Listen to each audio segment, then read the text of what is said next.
Welcome back, Galaxy Brains. And continuing with our theme in October with horror movies, today we're going to do our top 10 or top 5 of the 2010s horror movies. And joining us today is the host of the Sip List, where she drinks wine with her guests and lists her top fives of all the things that she wants to pick for that specific day. It is Amanda. Amanda, how you doing? I am great. How are you guys? Thanks for having me. Oh no, we're doing really well, and so I'm very excited to have you here. I got to be a part of one of your episodes when we were doing top 5 movies with Asian led characters. So That was that'd be fun. fitting during this month here to talk about horror films during the 2010s, because I think in terms of horror, I think 2010s like really brought back a lot of different types of horror movies that, whether it ranged from slashers to more supernatural to just unsettling. I think this would be a good topic list to kind of do. Agreed.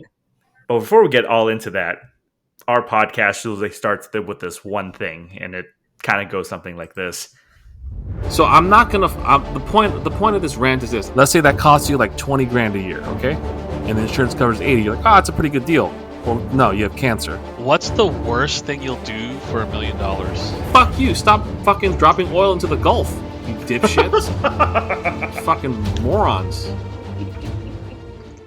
I'm never gonna get tired of that sounder. Joe, what's grinding your gears this week?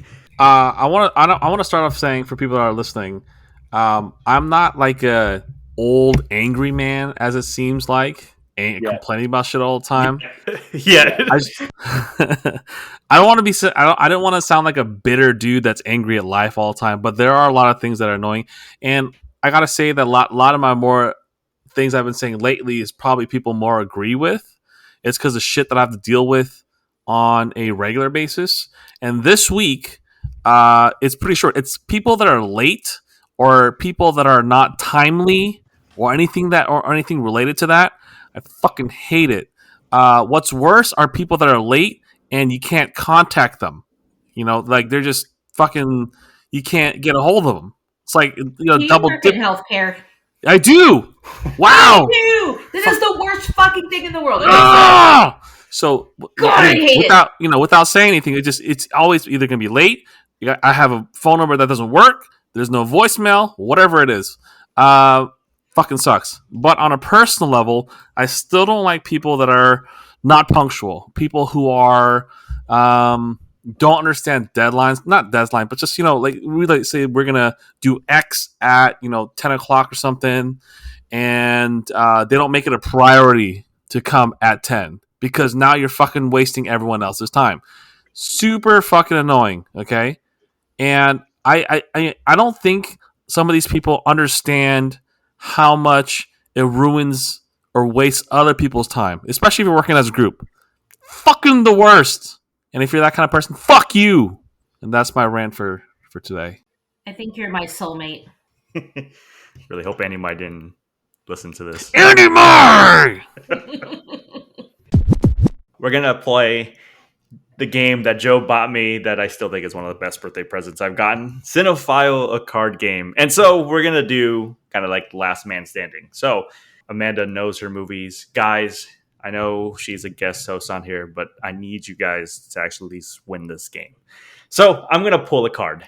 And then we're going to go round robin and name a movie that the actor's been in. So, and we're going to keep going back and forth until someone gets stumped. It's like the Blockbuster game. Yes. We'll kind of go in order. So we'll start with Amanda, then we'll go to Jared, and then we'll go to Joe. Sorry, Joe, you're going to have to be third on this. Whoa, you're making Joe go third? Really quick. Yes. Is it you're the host, so just gonna be the three of us, and all three of us are playing separately as individuals. Correct. Okay. I'm gonna lose, but okay. I believe in you, Joe. So I believe in you, Joe. You shouldn't. All right, you know what, Joe? I'm going to have you start, and then we'll go Amanda, and then we'll go Jared. Give me the challenge. Don't pity me. Don't pity me. I'm still going to do it. You can have the pity start. It's all right. Yeah. All right, Amanda. So the card I picked, famous actress, Michelle Williams. What movie? Right? Yes. What movie has she been in? Brokeback Mountain. She was in The Greatest Showman. You are right. She is in The Greatest Showman. Joe. It's gonna be tough. She was in Drive, right? Yes, she was. She was in Drive. Oh, good Actually, one. no, she wasn't. I'm sorry. That is Carrie Mulligan. Fuck! Yeah. I was all like, wait. You almost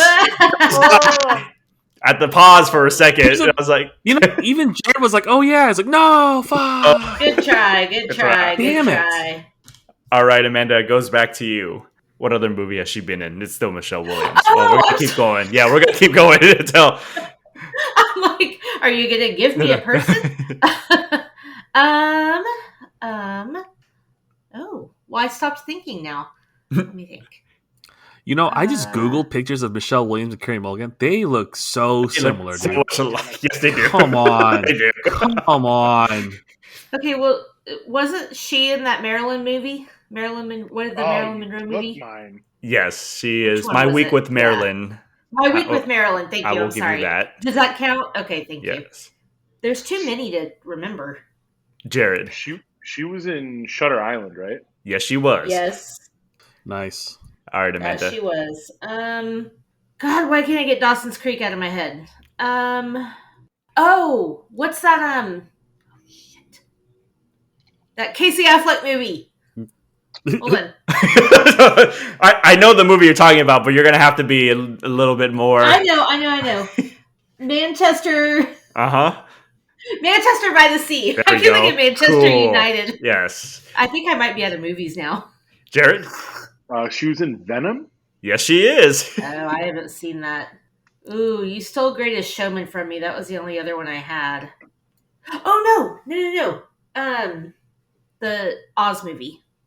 Oz Yeah. Great and Powerful. Yes. She Okay, was that's in the that last movie. one I've got. Jared. She was so pretty. She was in Blue Valentine. Yes, she was in Blue Valentine as well. Dude, straight encyclopedia. This is ridiculous. All right, Amanda, can you name one more? I don't think I can. Oh, yes, I can. Halloween H2O. Damn, you damn. Jared, can you name one more? Woo! Pulled that one out of my ass. Okay. Sorry. I mean, shit. Her and those Dawson's River kids sleeping in each other's beds. I mean, you got that. Oh, she was in that that movie where everybody played Bob Dylan. I'm Not There. Yes, you are right. Okay. I'm not there. I haven't seen that. Can you name one more, Amanda? Is this it? If I can't name one, I just lose the game? No, if Lose you the can't game. name one, Jared would have to name one more movie because you went first. So There are multiple rounds, by the way. Yes, This is there's not- one. Oh, okay. It's not said and done. Then no, I got nothing else. Jared, can you name one more to take this, or we're going I'm to call this a thinking. tie? Now I gotta look her up. Oh, I can't. Was she in? No, was she? I think she was in Species, that weird 1996 movie. Oh shit! She would have been a baby. Jared won. She was in Species. What a Dude, pull! Was she like 7 years old? You know what? What a pull! I want to say, Wow. first of all, that this woman has a pretty long career. Are you Mhm. Googling? Well, I'm looking. I know. Look, you got to understand, this guy has a ridiculous brain, okay? For one. Okay, I but so can, do I. I'm mad now. I can tell you that Good. without a fact. It's just ridiculous. It's the saddest thing for me is I can name like 3 or 4 movies and she's done like 30. It's the stupidest thing ever. Yeah. I was gonna be like shitty and be like, oh, the Venom 2? I am Heath Ledger, Yeah, the movie. oh, yeah. You know, I look, but oh man, I was looking. I just googled her. There was that. I forgot about this movie. The she was in that Dick movie with Kirsten Dunst. Yes, Oh, yeah. I forgot I was in that movie Right. too. She's had a very strange career. I love her. All right, so Jared has one. We'll start with Jared now, and then we'll go Jared, Joe, Amanda. So Jared, Michael Keaton. Oh, My favorite movie ever, Birdman. Birdman. it's so good. No, I fucking hate Birdman. He hates that movie. I love Oh. that movie. It's like I liked it. it's like a nightmare hellscape Okay. for me. All right, Joe.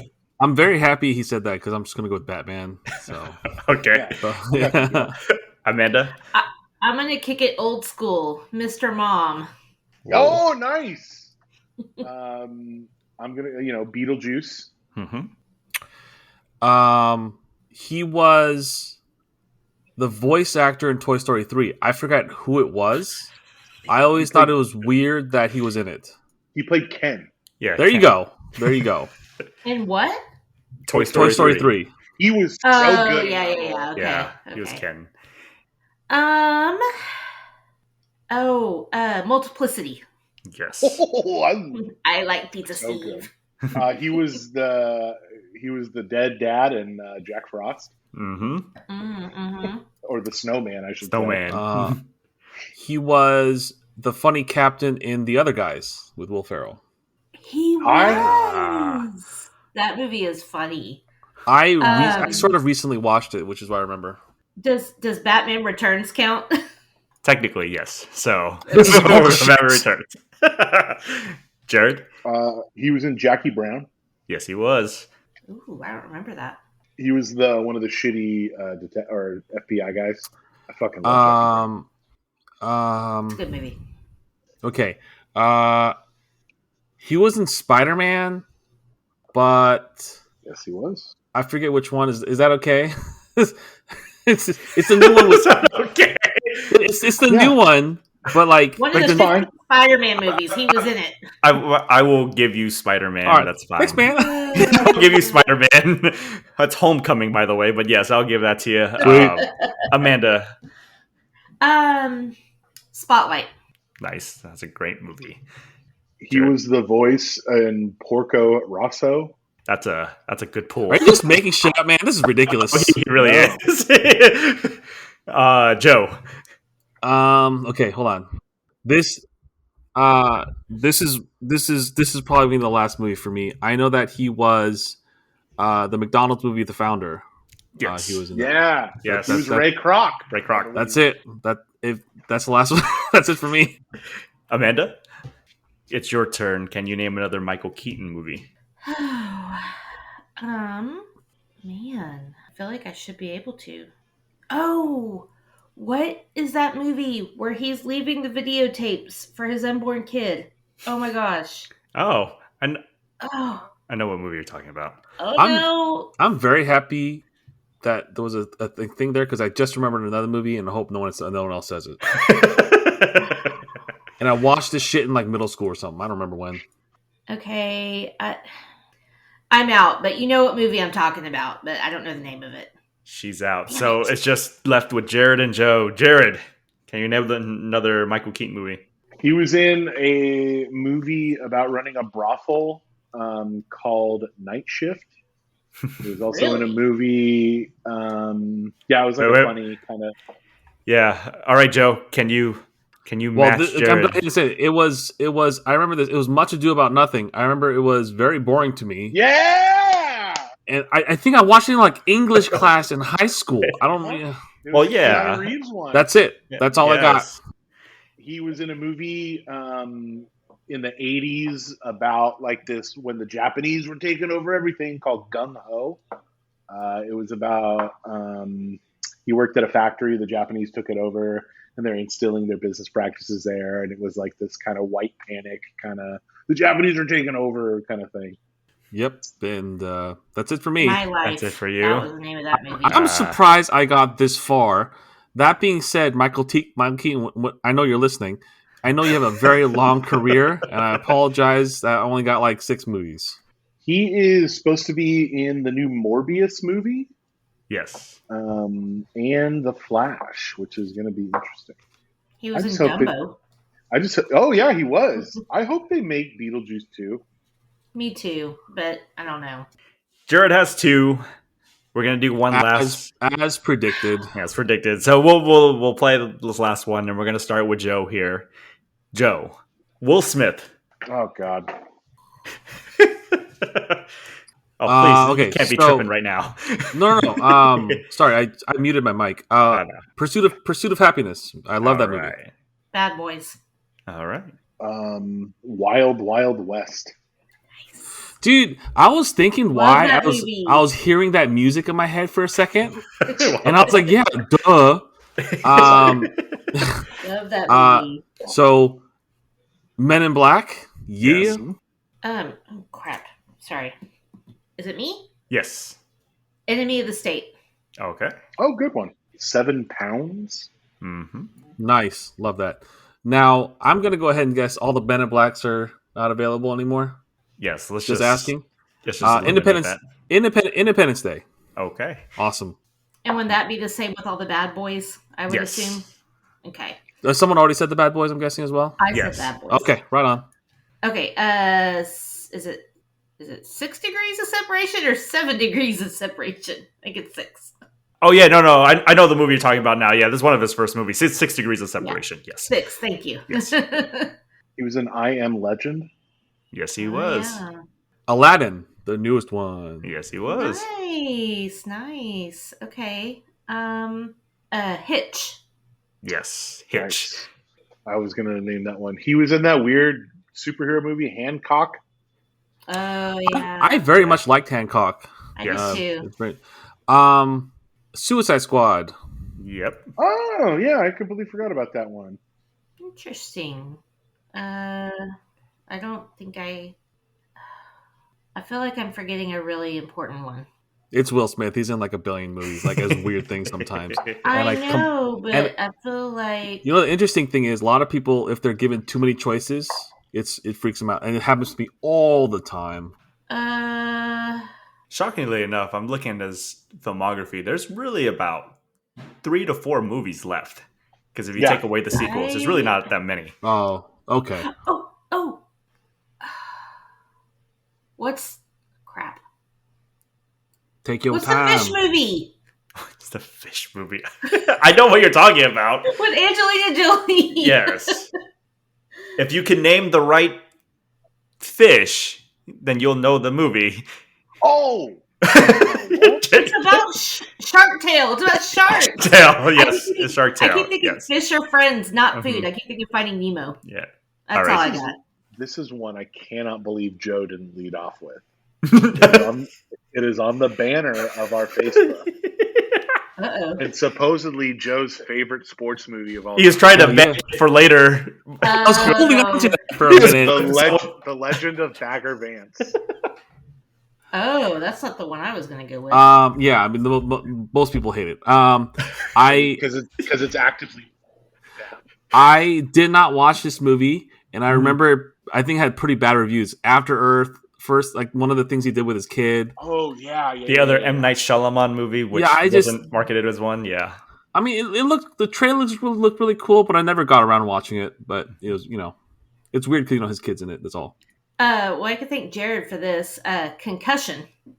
Oh, That was the nice. first movie I was Did thinking he of. punch you in the head? What? Jesus. It's okay. I'll live.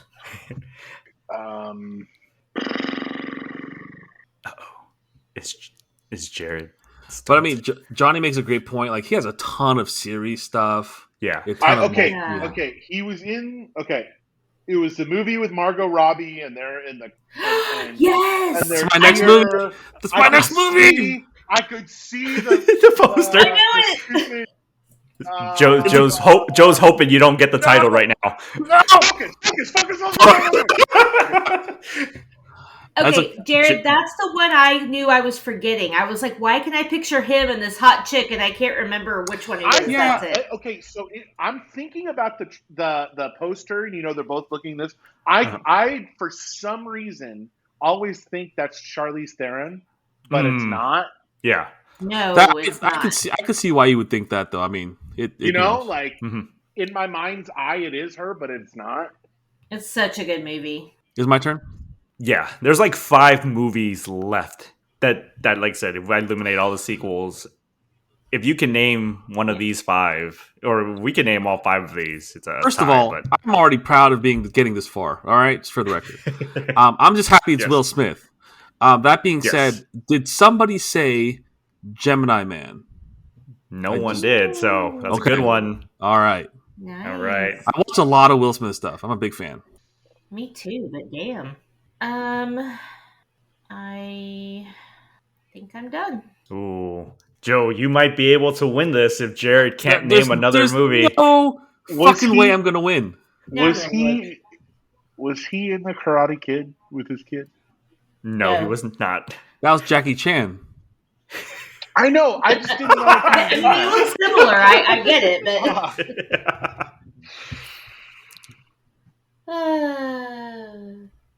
I don't know. I tap. I'm not. Ooh, Okay. Joe. No. Joe Take wins. home the Will Smith card. Here's what I'm worried about. I think this movie was said already. Did someone say Ali? Nope. no! Oh my god! There was Ali. Collateral Beauty, probably no one was going to say. Nah. No. Bright was that The Netflix movie. Yeah, that's And what I was thinking about. The weird face guy. So, yeah, there was only several Made in couple ones America. I left. forgot about that. You know, he was also in Anchorman 2 as a reporter. Right. Oh, that's right. So, cool. Well, we can say that Joe actually gets to take home a card. Dude, it's so rare. It's so rare. It I had demand to. a recount It's- or a Great. rematch later on.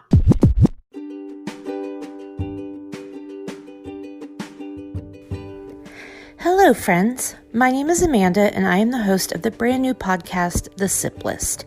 Each week, my special guest and I will drink wine and count down our top 5 favorites of all the things. You can expect to hear us talk about subjects like movies, music, books, art, history, food, you name it, we're going to talk about it. You can find The Sip List on Facebook at The Sip List Pod, like the page, and join our private Facebook group for the latest up-to-date information and extra fun surprises. You can also find us on Instagram at The Sip List Pod and on Twitter at list_sip. I hope you'll join me on this fabulous adventure as we get a little tipsy, have lots of fun, and laugh with our friends. And until then, just remember, when life gets tough, just keep sipping.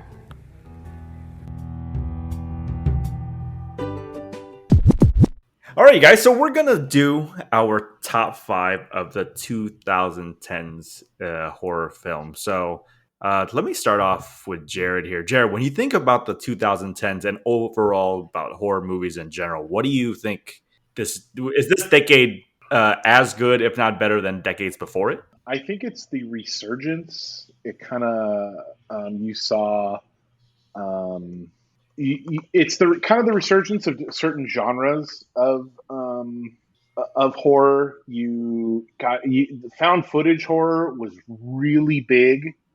I would say kind of the late 2000s to like mid 2010s. All the Paranormal Activity movies, 3, 4, and then like their other lesser sequels. You kind of had remakes. You had some really fun meta contextual things in there. And then you had stuff like, you had people like James Wan coming in and just blowing the doors open with all the Conjuring stuff, that universe. And then you have, really movies like It Follows with like a really unique kind of social commentary. Horror's always been really good for social commentary, and the 2010s have, we're no stranger to that, because you have Jordan Peele's stuff, and I would say it's one of the best for horror, but nothing like the heyday in like the 70s and 80s. But it's definitely up there.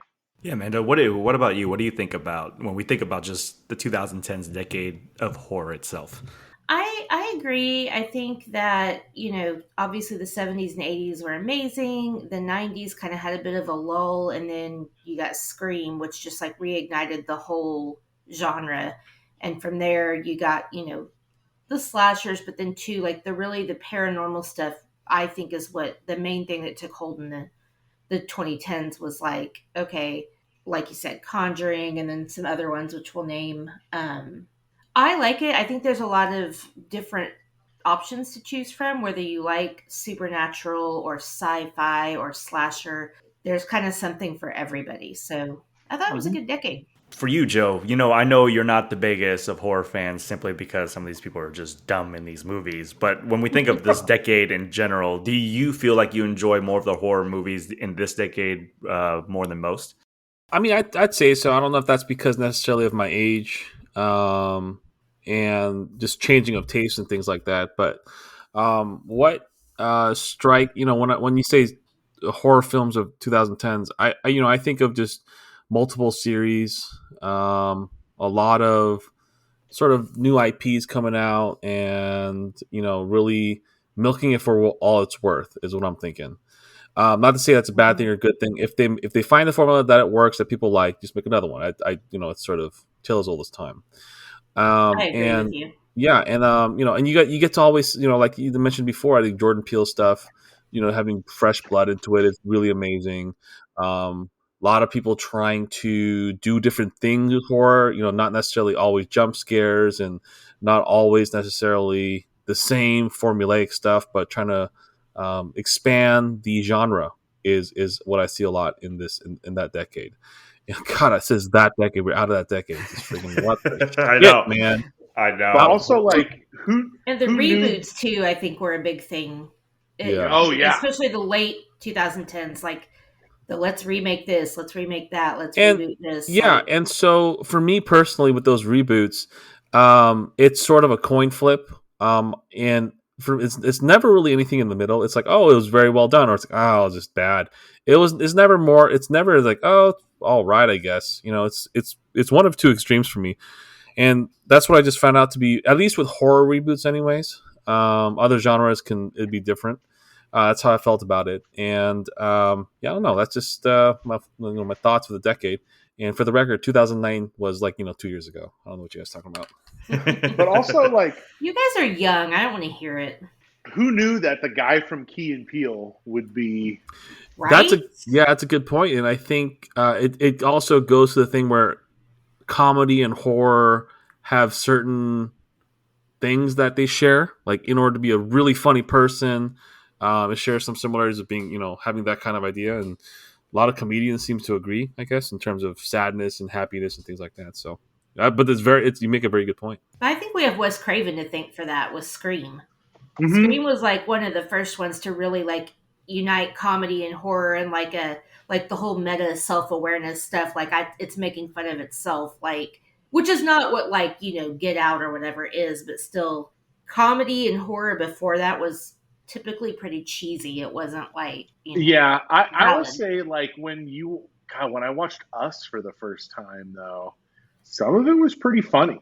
I couldn't, like, with Tim Heidecker's family, like that whole thing, like, it was terrifying, but it was also like it had that kind of edge to it. Same thing with Get Out, like you had that kind of undercurrent of like subversively funny, Mhm. because you're pointing out like a lot of kind of like bullshit. Yeah. But that, the thing that, when you say horror, like comedy and horror, it's the scene when he's standing outside with the dad and he goes, "I would have voted for Obama for a third term," like, Right. Asshole. All right, you guys. So we're gonna do our top 5. So Amanda actually does one of these things on her podcast, and it's gets to predict how many of the same movies we'll have on our list. So Amanda, there's 4 of us here. How many movies do you think will overlap? I'm honestly not sure. I really only know you a little bit, and I feel like we might have maybe 1 or 2. The other 2 of you I don't really know, but I'm going to guess there's at least 1 I think that we should all have on our list, and if we don't, maybe there's a problem. Other than that, I expect some diversity, so I'm interested. All right, what about you, Jared? How many movies do you think we're going to have the same on the list? I don't know. Probably maybe like 2 or 3. 2 or 3. Joe? If it's out of all 4 of us, and I'm a pretty... 2's probably my bet. 2 seems like a pretty safe number. Yeah, I'm confident there's going to be 2 that is going to be on this list that is across all of ours. So before we start into our top 5, I just want you to name the 6th movie that you wish would have gotten. If we had a 6th slot, what movie would have been honorable there? mentions. Amanda, what would have been the 6th movie on your Ooh. list? So we're going to do that first. Insidious. Insidious. Jared, what would have been number 6? The Evil Dead remake. Evil Dead remake. Oh, okay. Joe, what would have been your number 6? My number 6 is Sinister. Sinister. Oh, I can't watch that. Mine's The Conjuring. So yeah, it didn't make my top 5. So Ooh. yeah. Blasphemy! Let's start with number 5. Amanda, what movie do you have at number 5 and why? So I have, and this is where I think between just what I've talked to you about, where we might end up differing, is I kind of lean towards the slasher movies. I have Scream 4. I thought, again, the Scream movies are all. I appreciate them for what they are. I like Scream 4 because it's making fun of itself from the opening scene. But you still get all the humor, but you also get a new twist. And I think that it's interesting to have a movie where the final girl is also the killer. Like, where else do you ever get something like that? The humor was amazing. I thought Hayden Panettiere was amazing. I thought Kieran Culkin was amazing.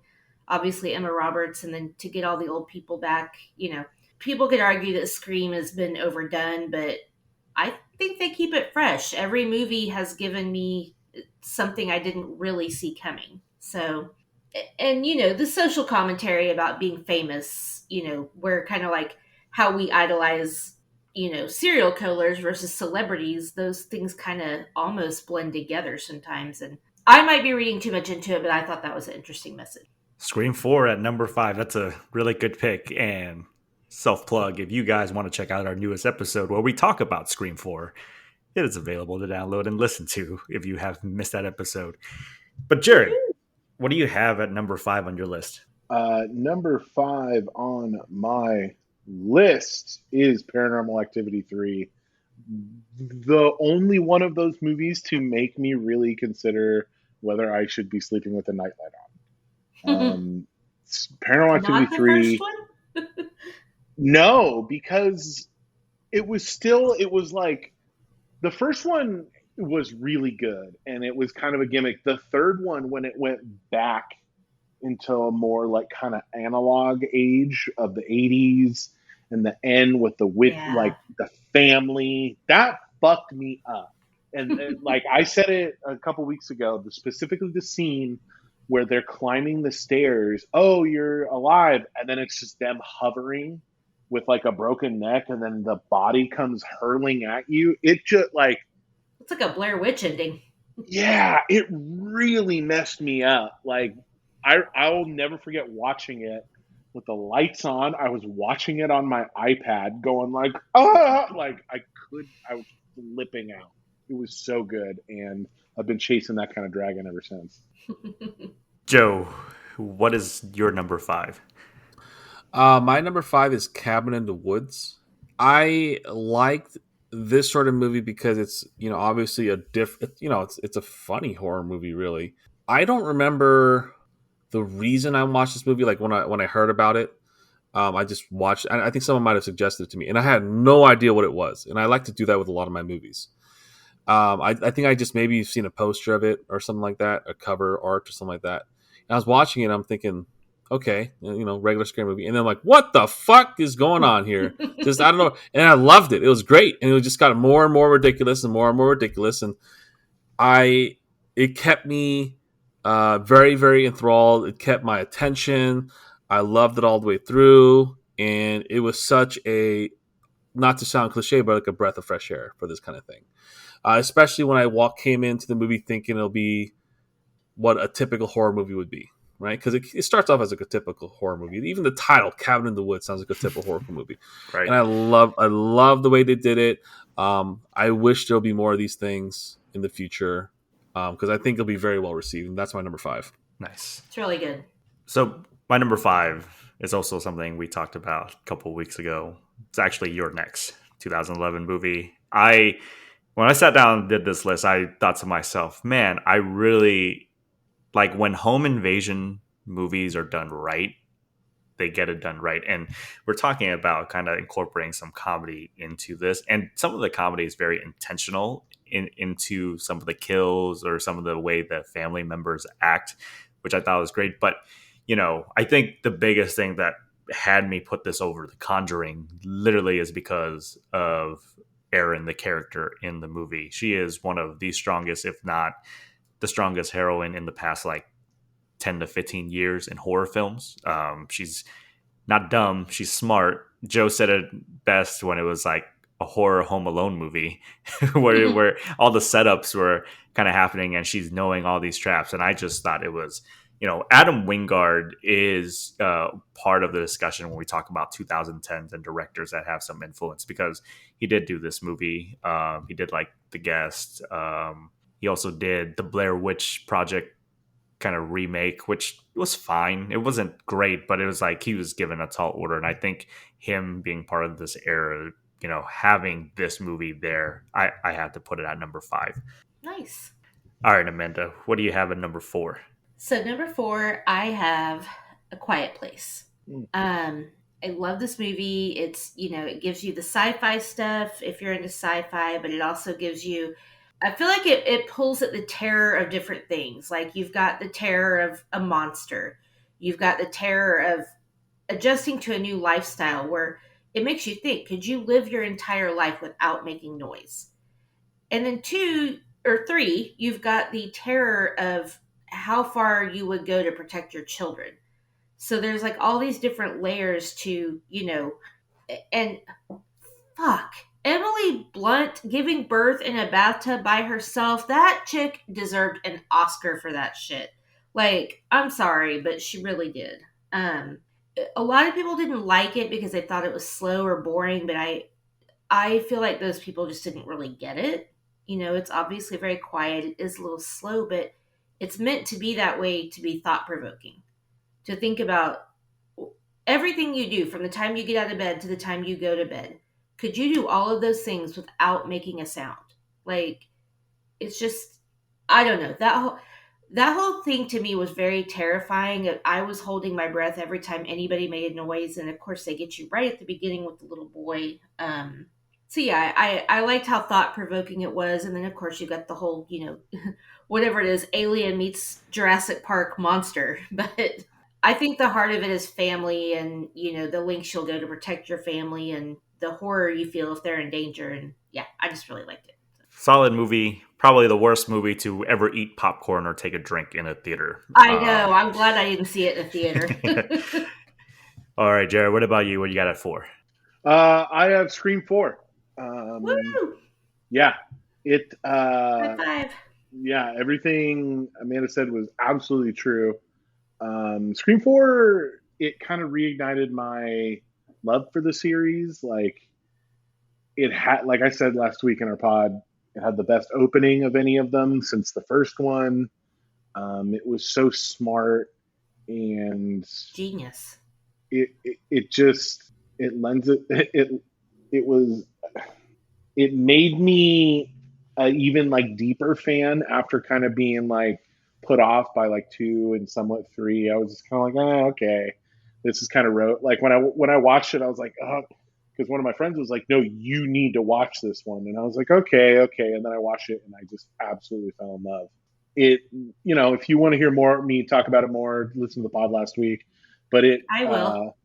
It definitely is one of my favorites of the decade for sure. And the fact that you have all of these young stars who grew up with Scream in the movie, having fun, obviously, and really, contributing to it. Like you said, one of the Culkins is in it. Alison Brie's in it.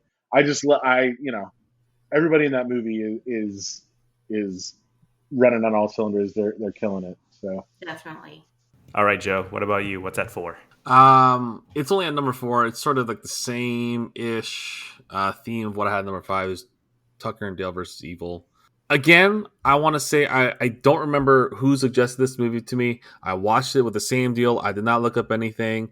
I remember just seeing some fan art for it, and I thought that the title was kind of like weird, obviously. And I watched it, and I'm like, this is awesome. It's just going off the rails. Just kids are killing each other and all this kind of stuff, just jumping into like wood chippers and shit. It was great. It just instantly hooked me. It was right there. Again, I love this I don't know what to call this kind of horror. I love it. It was everything about it was awesome, and I would say that I highly just suggest this for everyone. If you haven't watched this movie, do not look up anything or anything like that, but just definitely check it out. It like just like Cabin in the Woods, it kept my attention all the way through while having elements of horror, elements of funny, elements of what the fuck, elements of adventure and stuff like that. Great movie, and that's my number 4. Nice. I haven't seen it, and I want to, so I will definitely check it out now. Definitely check it out. My number 4 is the same as Amanda's number 4. It is A Quiet Place. Took a lot of stuff that I said. When you can attach horror with a horror movie with characters that we want to root for, and that's rooted in like something grounded, it makes it much more for a better movie. John Krasinski, who directed the movie as well, like he nails it out of the ballpark with his first movie. Gets to work with his wife. The use of sound or lack thereof is what makes this movie, and what drives it is because it keeps you on edge. And I like those type of movies that kind of use sound against you. But yeah, I echo everything that Amanda said. Like A Quiet Place deserves, like, it's one of the best horror films of this past 10 years. And when do you ever have a quiet horror movie? Like that by itself is just part of the terror. It's like, what's going to happen? Exactly. Especially the part where like she's walking down the staircase and she like steps on that nail. Oh. It's like it's one of those things where I'm like, how are you not making a sound right now? And you kind of just like eat that up as you're playing. And again, the giving birth. Like I know horror movies don't get those kind of accolades, but her acting was just, I don't know how she did that and made it look so legitimate. Like she did a really, really good job. Yay! All right, so we're into our top 3. Amanda, what movie is number 3 on your list? Okay, so this is one I don't know if everybody will have because again, it's kind of cliche. It's not a slasher, but it's kind of cliche. But it is It Chapter 1, and so this is my first whatever remake or reboot. I thought so. I grew up. I'm significantly older than most of you, like by probably 10 years. So I grew up watching the stupid, cheesy, like 80s It miniseries. And I liked it for what it was. But after I read the book, I was always like, well, why didn't they just make it better or differently or whatever? I thought that that they split it into 2 movies was the right thing to do. The actors, these child actors were amazing. Like they all made you feel something. They were very, very, like their performances were just outstanding. Obviously with better technology, we get much better scares. It's very visually, aesthetically pleasing. Alexander Skarsgård, is it Alexander? No. Which Skarsgård is it? Bill? No. Bill Skarsgård, yeah. Yes, Bill, thank you. Alexander's the one that's the hot one. Bill's the one that's not so hot. But anyway, I mean, I will say, for the record, Tim Curry Pennywise will always be the most terrifying to me. But Bill Skarsgård still did just an amazing job. And, for a remake of, and a Stephen King adaptation at that, it was, like you said about Other Tall Order, it was big shoes to fill. And I just loved it. Everything about it, the imagery, the dialogue, the suspense, I thought it was all really, really outstanding. Yeah, Chapter 1, I think we'll be in agreement. Chapter 1 was better than Chapter 2, and a lot of it has to do with the kids' performance. Yeah, they're all amazing. Yeah, Chapter 2 just was a little long in the tooth for me as a huge Stephen King fan. Yeah. Ooh, me too. I love Stephen King. We're going to talk about that. Okay. Sorry, it did not disappoint me at all when I went to watch it in the theater, and I, was trying not to set my expectations too high, and it just blew me away. As far as a remake and an adaptation of a Stephen King book, it was spectacular. All right, Jay, what do you have at number 3? At number 3 on my list, I have a Korean film called I Saw the Devil. People might not think this is horror, but it is absolutely 100% horror. Yes, it is. Boy, this is like one of those movies where I probably won't ever watch it again, but after seeing it I saw it in a little indie theater in LA for the first time, and I went and I just walked out, just felt yuck. It Oh. was so depraved and so intense and gnarly. Like I don't think I'll ever watch it again. Maybe maybe, but like you there's such like a profound sense of loss and violence and just everything in that movie. It's a Korean. It's I mentioned it on our Korean films episode. It's one of my favorites, but it's also one of those where you watch it once and you're just like not good. it, I don't know. Like Not making me want to watch it. It's honestly, it is riveting. It is such a good revenge kind of horror movie that it's worth a watch, but it's not for the faint at heart.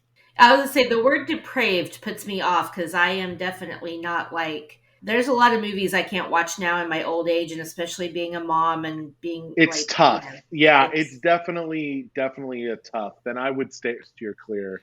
Like, I could barely watch Sinister. Oh, yeah. Okay. Yeah. Then, like, skip out on this one. Because...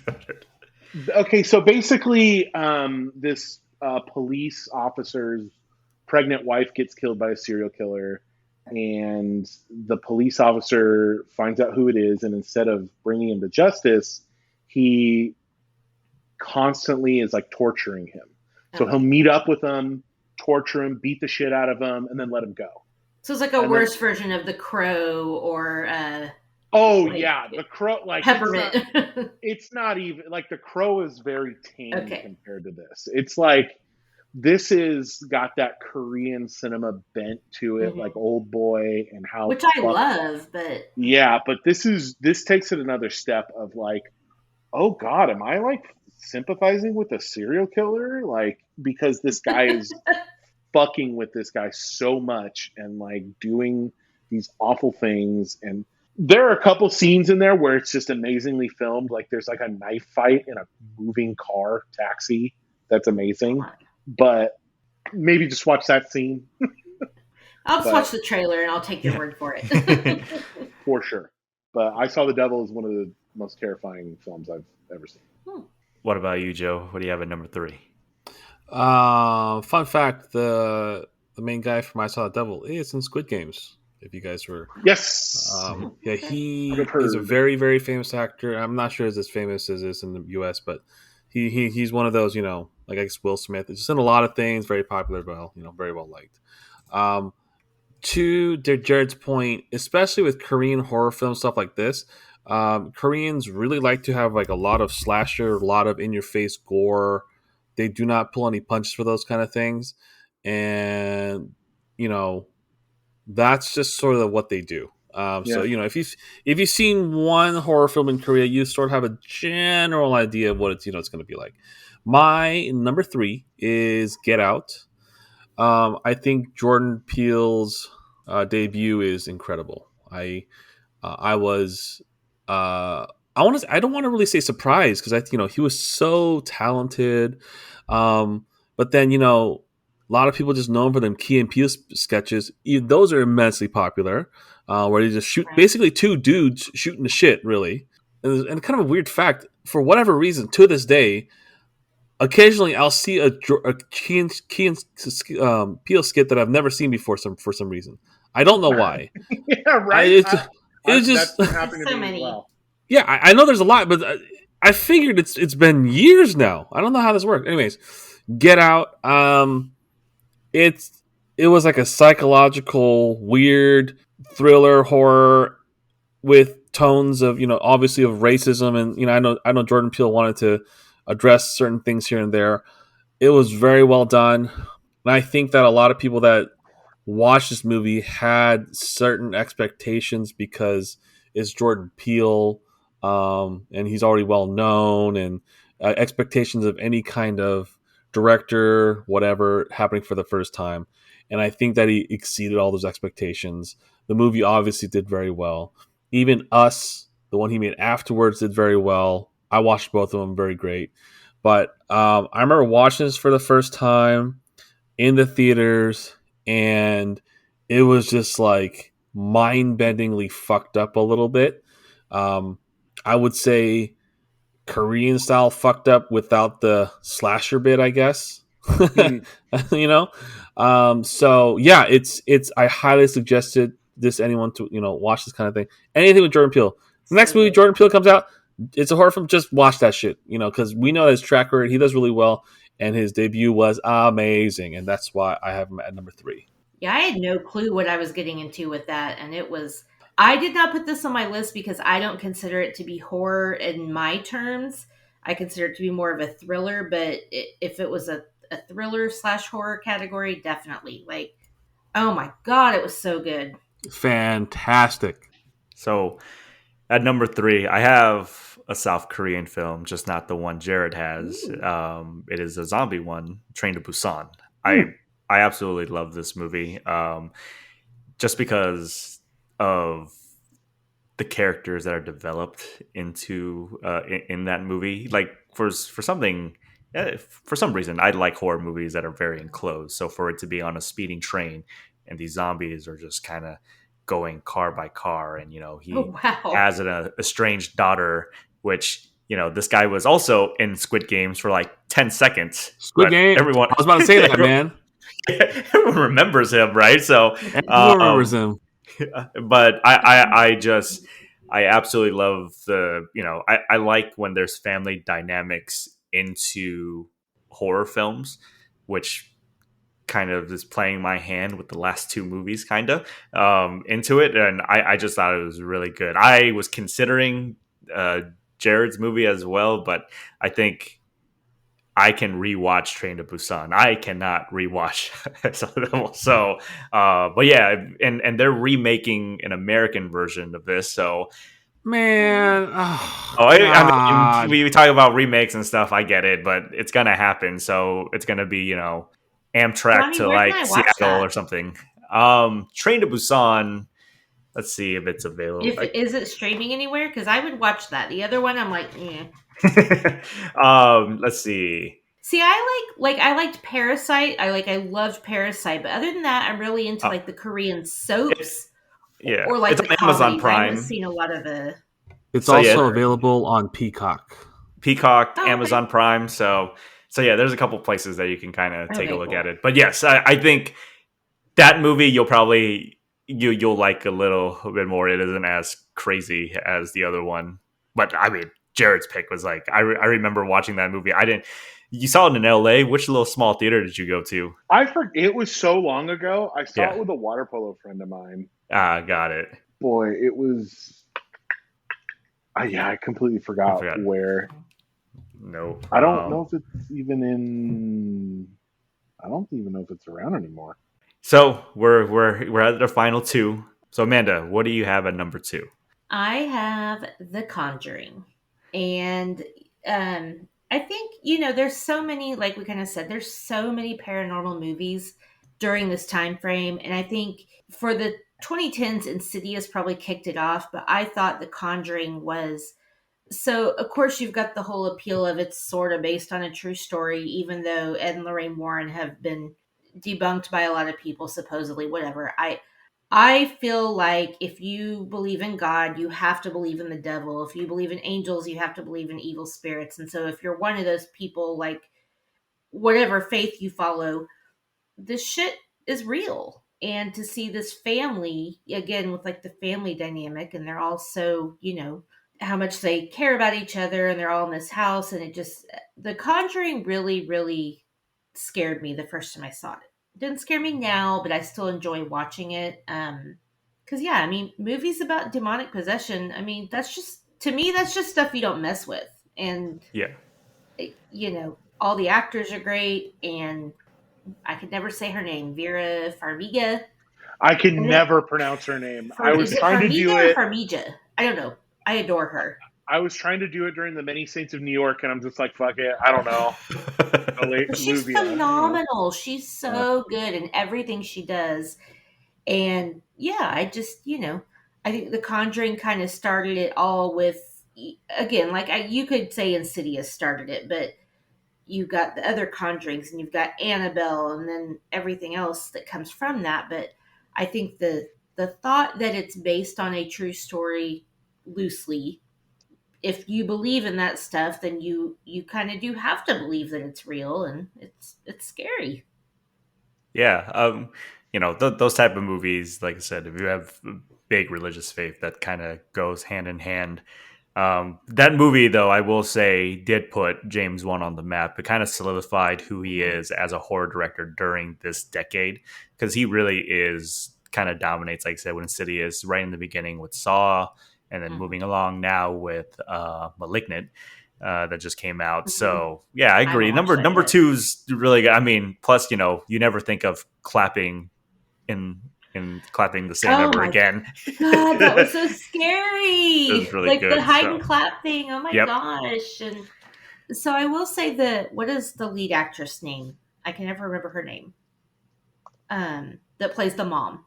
Oh, I was always turned off by her because I watched Ransom when I was in high school in the theater, and she was one of the bad guys. If you guys are old enough to remember that movie, Lily Taylor. Okay.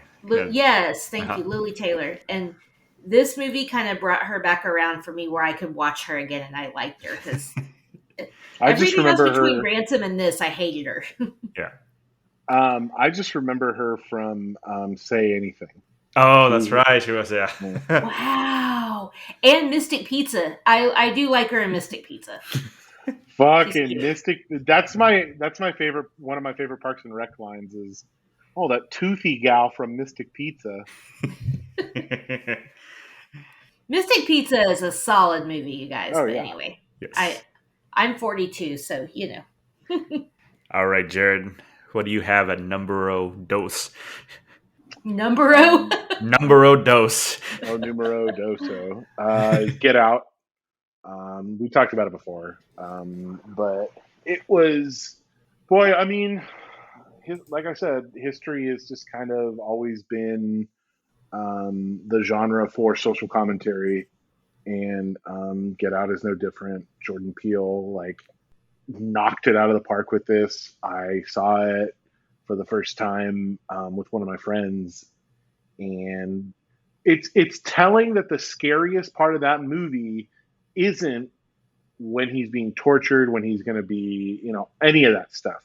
The scariest part of the movie is when he's fighting with, in the end, he's fighting with her, and you see the cop car lights roll up, and you're just like, fuck. Mm-hmm. Yeah. Mm-hmm. That's the scariest part of the movie because of what happens, the implication, and everything like that. And luckily it was his friend, but I don't think anyone else in the theater didn't have the same thought of, oh no. Yeah. And that's such it's such an amazing reveal and such a wonderful touch for the movie's sake. Mm-hmm. And to have everybody collectively go, oh fuck, and to build on everybody's collective thoughts at the time and everything like that. It's just that will always stick out to me.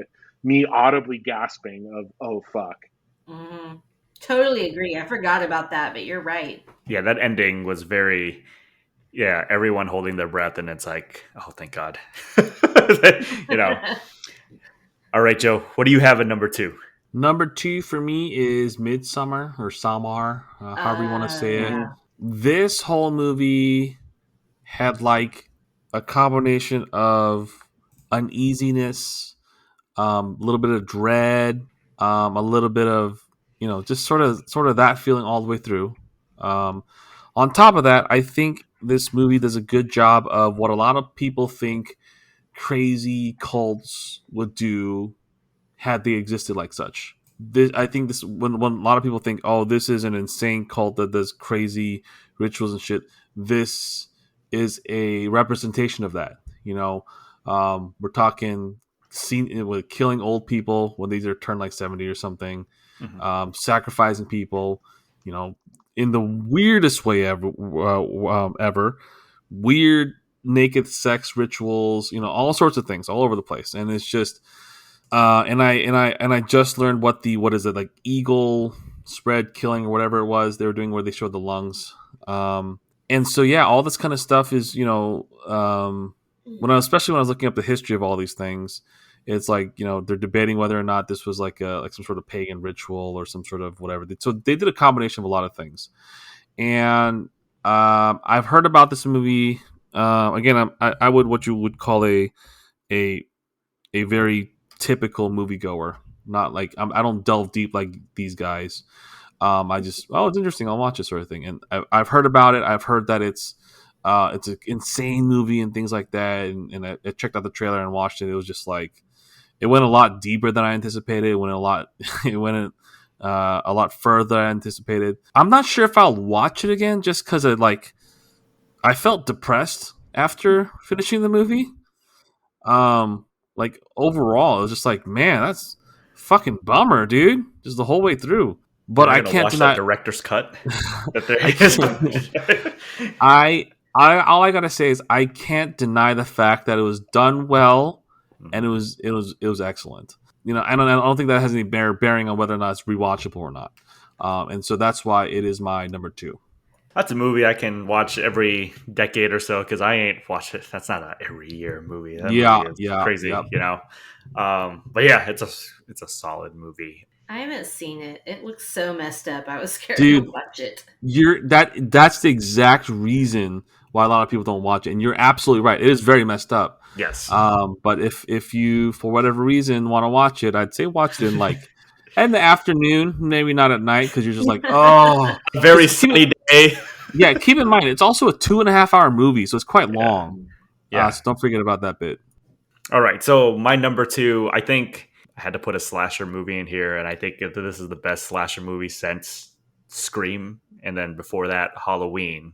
And it follows. I absolutely adore the movie. It is the closest movie to Halloween that we're ever going to get, at least in terms of like original John Carpenter Halloween. It's just, I love the camera work that is in this movie, the lingering of not knowing if something's following you or not.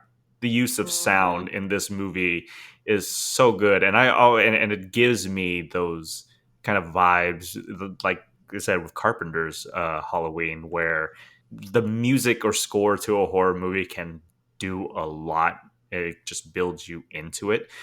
I'm also, I the first 15-20 minutes of that movie, I couldn't place the timeline where this movie is taking place because it's like it seemed like it was in the future, but everything was so retro and I couldn't tell. And I loved it about it because it, as I've watched it years later, it seems very timeless, even though it is in modern time. But yeah, I absolutely adore this movie. I think in terms of like how to do like a well-crafted slasher movie, this is kind of it. And I think there's only one other movie I have that just absolutely trumps this. So we're on to number 1, and I am kind of excited to see what our number 1 is. I have a feeling there's 4 of us. I have a feeling half of us is going to have the same movie. So I could be wrong. I have a feeling you know mine. So we'll see where this goes. So Amanda, what is the best movie you've seen during the 2010s in the horror genre? Well, I feel nervous because to me, this is the best, but I also feel like while I'm a very big movie person, movie critic, I analyze stuff, whatever, I feel like I might be not cool enough to hang with you guys with this one. Oh, no, don't ever think but that. I don't really give a fuck either. So mine is the 2018 Halloween. Halloween has definitely... So first of all, John Carpenter's Halloween, my favorite movie of all time. Hands down, nothing tops it. I know everything there is to know about this movie. I've seen it a million times. Like, I will watch it anytime, anywhere. I really liked this one because it was fresh. So you left out all the stuff in between, which was hard for a lot of people because it leaves out the sibling aspect. But you go straight from 1978 to 2018, and you've got, David Gordon Green and Jason Blum and Danny McBride, guys who grew up with Halloween, who are huge Halloween fans, making this movie, and it definitely shows. It shows that this movie was made by people who appreciate the movie, who appreciate the franchise, and wanted to do something different. I loved it. I thought the story was great. I thought the acting was great. The score was great. I thought the interesting twist, I could have done with or without it, but it was still pretty cool.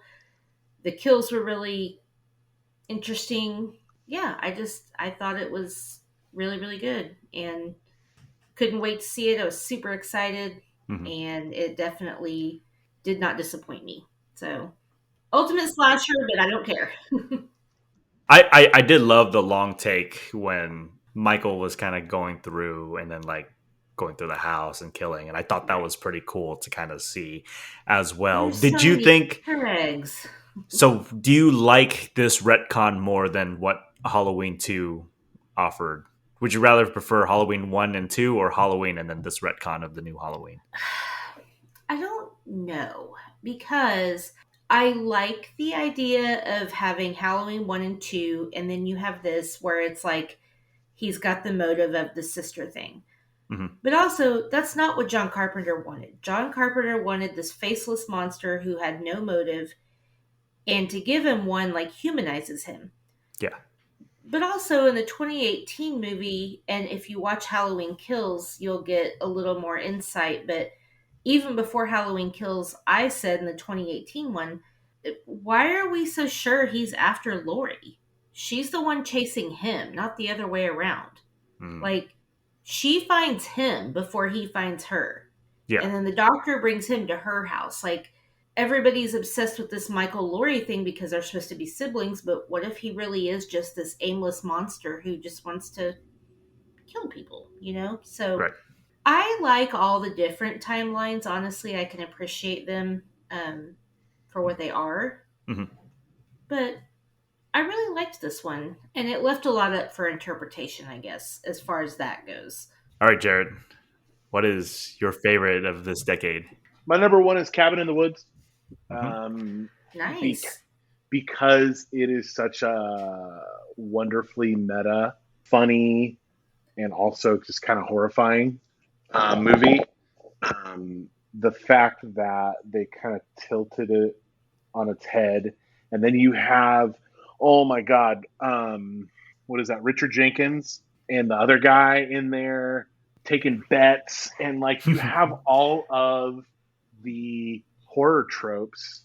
Like you have the Japanese horror trope, you have all of those things, and you get to see these wonderful homages to these different types of horror movies. It's just, it spoke to me as like a horror fan, and like you see like all that movie is so endlessly pausable, and you get to see things in the background or like the things on the board, the betting board of what could kill them.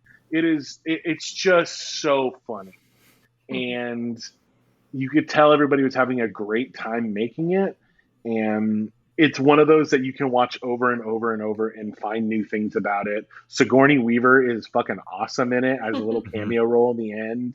It's like one of those really good homages to the genre that I think play both to the sinister side of things, and it's also really, really funny. Cabin in the Woods. Joe, what is your favorite of the 2010s horror films? Again, really cool that he picked Cabin in the Woods like that. Mine's Hereditary. I thought that when you're looking at, a classic horror film with supernatural, with some jump scares, some ghosts and shit, and otherworldly powers and pagan rituals, a crock pot of what a lot of people think are horror film, like elements of horror film. This one had it all. This one did it well. If not, I think the best. And also, it was scary as shit, which is always the intended result. And it was just, it had a lot of dread. It had a lot of gore. It had a lot of crazy shit going on. Overall, I don't know.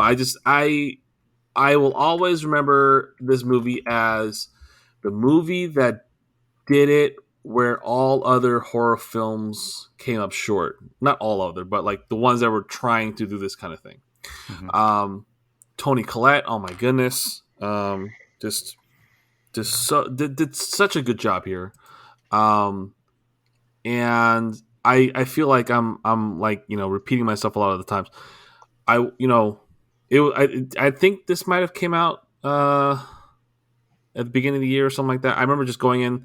It was like a random time. There's a horror film. A bunch of my friends wanted to watch it. We did it. I'm like, holy fucking shit. This is ridiculous. And then I remember, I think I'm going to talk to Johnny about this. Like, Johnny, this was fire. And he's like, yep, shit was good. And I'm like, man. And so it was just insanity. I remember watching watching it again a couple times, and I rarely do that with horror films. It was just as horrifying as it was the first time watching it. That lends to how good I think it is. And if you haven't watched it, and if you're looking for a classic, scary as shit movie, that isn't necessarily like, because there's always Paranormal Activity, like you guys mentioned before, that sort of thing, or Blair Witch Project, that sort of thing. But a supernatural horror film that scares the shit out of you, I think this will hit the spot, and that's the reason I have it at number one. Who is in that movie? There's Tony Collette, Alex Wolff, Gabriel Byrne. Yeah, and Millie Shapiro. Who's in Sinister? Sinister was Ethan Hawke? No. Yes, Ethan Hawke was in. Yeah. I just not Ethan Hawke. It's Patrick Wilson. Oh, okay. Yeah. I'm thinking of a different movie that the one I can't watch. So you guys go ahead. I have to figure it out. All right. So this movie I have at number one got an average grade of a D+ on a cinema score from audiences. Awesome. Right? Wow. The movies that were critically acclaimed that were accompanied like Drive, The Witch, It Comes at Night. It is 2018's Hereditary. This is the best horror film I've seen in the 2010s. Joe says a lot about it. Like I was saying earlier, something about the family dynamic in horror films make it a lot scarier for me, and to deal with grief is really a big trope in this movie. Apologies to Olivia Colman, who won Best Actress for The Favorite that year. Toni Collette not only should have been nominated, she should have won for this, because this movie doesn't work without her.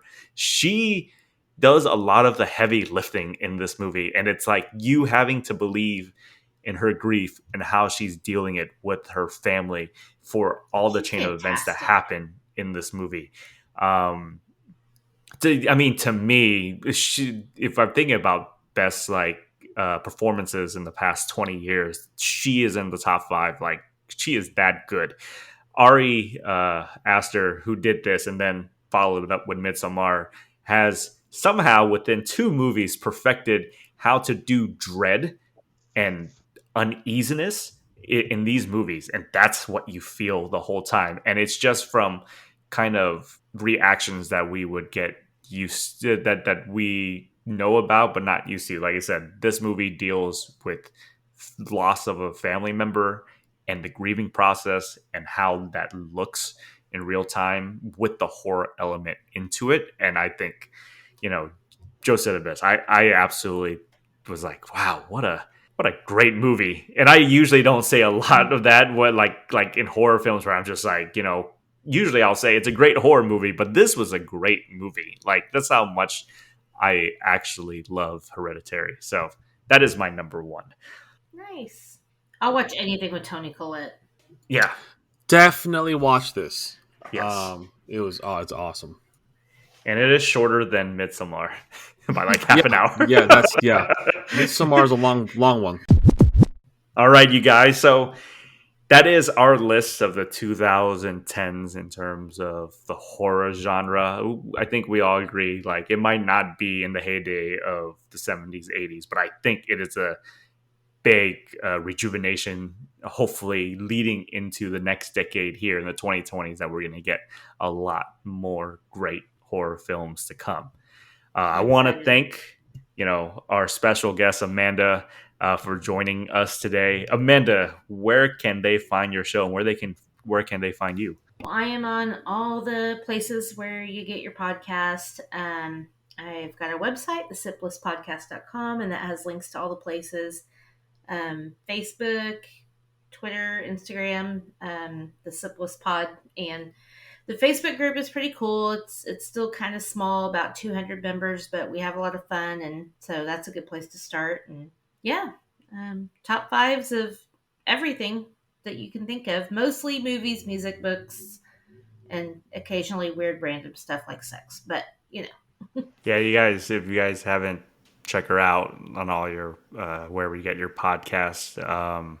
She's about to, when this episode airs, she will have hit her 1 year yes. podcasting, right? So check it out. You have a live stream. Well, it won't be a live stream after this thing comes out. So, but yeah, so I would say, check her out. She's a great friend of the show. And like I said, all her episodes are pretty funny to listen to, especially since she's drinking wine for the most part when she's recording. So yeah, usually.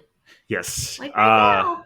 Even though it's 2-3 hours past my bedtime. But Joe, where can they find us?